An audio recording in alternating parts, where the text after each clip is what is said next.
So good afternoon students, welcome to your online class. So as we have started this chapter 7, we have already done 2 or 3 classes on this. It's quite a big chapter. So lastly we have completed this time management on this chapter 7.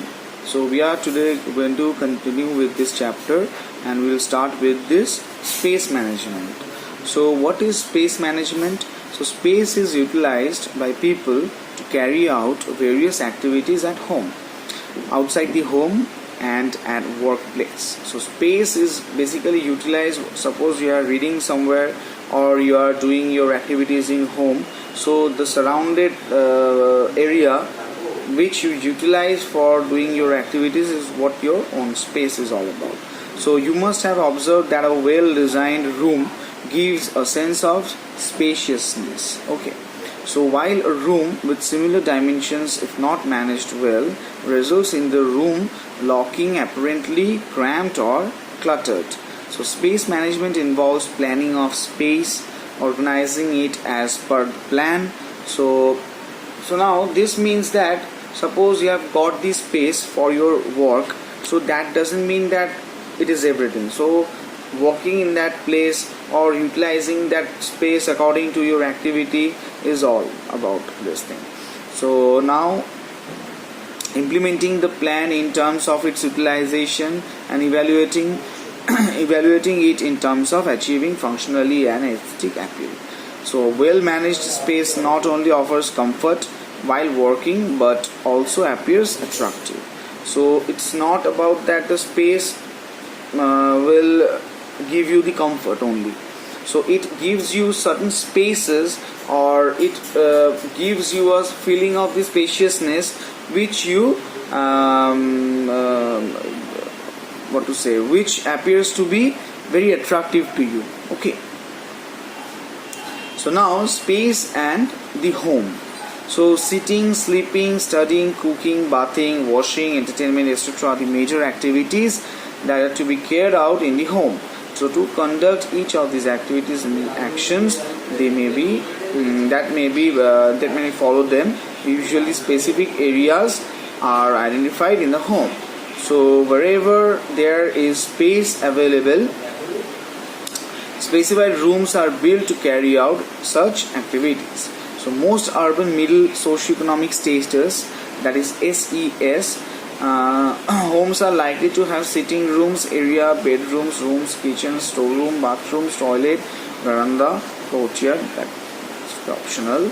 Okay, so beside this above, some homes may additionally have other rooms like dining room, study room, entertainment room, dressing room, guest room, children's room, garage, stairs, passages, puja room, garden, terrace, etc. Okay, so these are the different spaces room in which you carry out your different activities. Okay, so this is all about space and home. So as we can see here, there are several principles of this space planning. So in order to improvise the proper planning of the space that you have been given or that have been involved in your work area, so there are some principles. So space must be planned for its optimal utilizations. Following are the principles we kept in mind while assessing or designing work areas in the house. So in order to organize the work area in your house, so these properties are to be, or these principles are to be taken into consideration. So what are the principles? Let's see. Number 1 is aspect. So aspect means, aspect indicates the arrangement of doors and windows in the external walls of a building which allows the occupants to enjoy the nature in the form of sunshine, breeze and scenery. So aspect indicates the arrangement of doors and windows. So in order to utilize your space properly, because if you are always concentrated in your work or if you are doing any kind of activities or anything, so if you don't have any window, so to look beyond your wall sometimes, or to have some refreshment while looking at the nature, so that thing is very important in order to for your proper work to be done and for the proper maintenance of the space. And number 2 is prospect. So prospect in its proper sense is the impression or impact that a house is likely to make on a person who looks at it from outside. So therefore it includes the attainment of pleasing appearances using nature beauty, positioning of the doors and windows, and covering up of the undesirable views. So this is prospect, means basically you have to show your prospect by decorating, or rather I would say by utilizing your exterior thing of your exterior space of your home to or your work area is to be done properly, because proper windows and doors that are to be that has already been discussed in aspect. Now this thing is where you are giving your doors and where you are putting your windows, and what are its appearances, okay, and its pleasing appearances, as well as the positioning of the doors and windows. These all things will attain the proper prospect of your house or your working area. So now number 3 is privacy. Privacy is one of the most important principles in space planning. So privacy requires consideration in 2 ways. So now number 1 is internal privacy, number 2 is external privacy. So what is internal privacy? Privacy of one room from another is referred to as internal privacy. So in your own home, house, so suppose the 2 bedrooms or the bedroom with the dining room is it is attached. So there is needed to be a partition between those 2, and also a door. And without this, if it is open, then there will be no privacy about your internal privacy. So it will be hamper and also be somehow disturb you in your home. So it is attained by carefully planning in the house with respect to grouping, positioning of the doors, provision of the small corridor or lobby, etc. Internal privacy can be also be achieved by setting up screens or curtains. In some homes with large families, separate sitting areas is provided for women, ensuring their privacy. These are basically the terms of this internal privacy. Now comes the external privacy. This means privacy of all parts of a house, from the neighboring buildings or houses, public streets, byways. It can be shade secured by carefully planning the entrance and covering it with the trees or the creepers. So basically you have to guide your house. Okay, so that we say in Bengali like Pachil. Okay, so Pachil is very important part of a house to separate your own house with the other houses or the roadside, or to make it separate from the, keep a little free space for anything, and you can plant trees over there. So these are the basically external privacy. So the next principles are grouping, roominess, future furniture requirements. So this will tell you. Number 4 comes grouping. It implies the outlook of rooms with respect to their relative position with each other. For example, in a building, the dining area must be close to the kitchen, and the kitchen must be away from the toilet. So this arrangement is very important in a particular room. So as you can see by the example, that the dining area must be close to the kitchen, but the toilet should be away from the this kitchen also. So this is basically the grouping of your home. A diagram is also given. From this you can understand the proper house plan. So when there will be any building construction in your home, so you can also give some idea with this. So now comes the 5th principle, that is the roominess.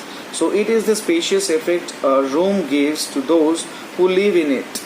The available space should be fully utilized. For example, one can have built-in wall cupboards, shelves, and storage area, so that the floor of the room is left free for various activities. In addition, the size and shape of the room, the furniture arrangement, as well as the color schemes and use have a bearing on its roominess. So well proportionate rectangular room looks spacious compared to a square room, of similar dimensions. So light colors make a room look more spacious than dark ones. So if there is if you have got a small room, so you should be giving light colors in order to make it look like there's a lot of space over there. And if you give the dark colors, then it will look so congested and it will look so you will feel that there is no space, or there is less space in your room.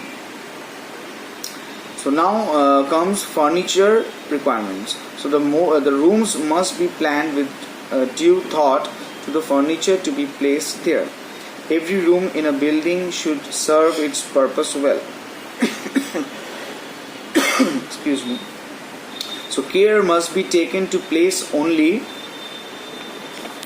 required pieces of furniture. So furniture must be arranged in such a way so that the ones gets free circulation room. So this furniture should be placed in your room accordingly, so that there is a proper ventilation. This air should be proper circulating in the whole room. Okay. So this is all about this furniture. Now comes the 7th point, that is sanitation. So sanitation is also a very important point. Okay, so sanitation, this is the 7th principle. So sanitation consists of providing ample light, ventilation facilities for cleaning and sanitary conveniences in the following manner. So these are the different facilities which the sanitation gives, and in order to maintain the sanitation and hygiene properly, you have to utilize these facilities, or rather maintain these facilities properly. So what is number 1? That is A, light. Light has twofold significances. Firstly, it illuminates, and secondly, it helps maintain hygiene. So the light is basically it illuminates, gives lights to your room, and as well as it helps to maintain hygiene. So there should be proper window or door from where the sunlight should enter in your room, and as well as this sunlight kills, and the light it kills the several bacteria which is present, airborne bacteria which are present in your room. So light is a very vital thing, which vital part of this ventilation, which should be there in your room properly. So now ventilations, it is a supply of outside air into the building. So good ventilation is an important factor which affects comfort in the building or the room. So the outside air, it should be entering in your room properly. So that's why ventilations are done. So through the ventilations, the air that is outside, it comes inside, and through your open doors, the air which is in your room for several times, it goes out. So this ventilation should be properly maintained. So windows, if placed opposite to each other, provides good ventilations. So lack of fresh air in the building may lead to headaches, sleepiness, inability to focus, attention, etc. So ventilations are very important in order to maintain these things. So now number 3 is cleanliness and sanitary conveniences. So general cleaning and upkeep of the building is the responsibility of the occupants. But even if the building is the responsibility of the occupants, but even then some provision to facilitate cleaning and prevention of dust are necessary in planning. So in order to properly maintain this hygiene, so proper cleaning and sanitary conveniences are also be included in your room. So it includes the bathrooms, water closets, lavatories. So these things should be having proper sanitary conveniences. And now number 8 is circulation. Air circulation from room to room should be possible. Good circulation includes an independent entry to each living space through a common space. So it also ensures privacy to members. So circulation is also important, that is from one room to another room, or one story to one story. So this circulation should be there. And good circulation includes an independent entry to each living space through a common space. So now this was the circulation which had to be done. And now comes the 9th principle, that is the practical considerations. So while planning spaces, one may consider practical points such as strength and stability of the structure, convenience and comfort for the family, simplicity, beauty and provision for expansion in future. So one should not economize by creating a weak structure. So now you should not be considering suppose you are building something, your house, or you are suppose making your house say a second story building. So you should not be taking the things in your hand, because like the building structure, it should not be weak, or the structure should be quite properly made. Okay, its strength, its stability. Okay, now the conveniences and comfort for the family, simplicity, beauty, provision, these all the points should be taken in consideration. So now comes the elegance. Elegance is the effect produced by the general layout of the plan. Without compromising on economy, the space plan should be aesthetically appealing. The above mentioned principles, when considered, aid in space planning and management. So so now elegance is the effect produced by the general layout of the plan. So elegance means how you will develop your building, or how you have decorated or planned your building with all the points which are mentioned above. Now it will already, if you follow these points, it will look elegant. So that is why, without compromising on economy, the space plan should be done. Now if you follow these 10 principles, okay, so now aid in space planning and management will be done if you follow these 10 points. So in this chapter we learnt about two very important resources, time and space, and the efficient ways to use them. So now these are the different principles that I have discussed. So with the principles, the chapter ends over here. So now we will start with our next chapter. Till then, go through this chapter there are a lot of part of this chapter. We go through the all parts, and if you find any kind of difficulties, we can discuss this in our Zoom class. So till then, thank you.